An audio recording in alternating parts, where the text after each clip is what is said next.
यो हाम्रो नेपाली भाषामा होइन कति शब्दहरू अझै स्पेसिफिक छैन जस्तो लाग्छ कि।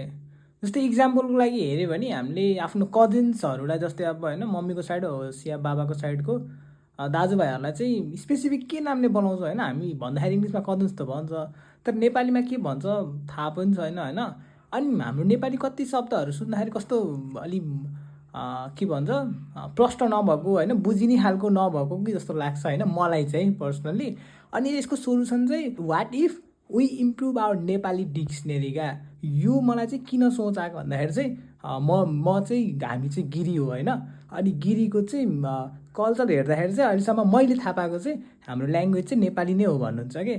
अनि सो मैले चाहिँ मेरो दाइलाई प्रपोज पनि गरेको थिएँ कि वाट इफ होइन हामीले चाहिँ ग्रामर पनि लेख्ने अनि नयाँ ल्याङ्ग्वेजको शब्दहरू सबै शब्दकोश बनाउने डिक्सनरी टाइपको मैले दाइलाई भनेको थिएँ हाम्रो गिरीहरूको लागि। गिरी मात्र भन्दा नि हाम्रो चाहिँ परिवारबाट अब हामी आउने वंशहरूको लागि चाहिँ ल्याङ्ग्वेज पनि लेखिदिने भनेर मैले दाइलाई सुनाएको थिएँ। दाइले यो पनि इम्प्लिमेन्ट गर्नुपर्छ है भनेर चाहिँ भन्नुभएको थियो है।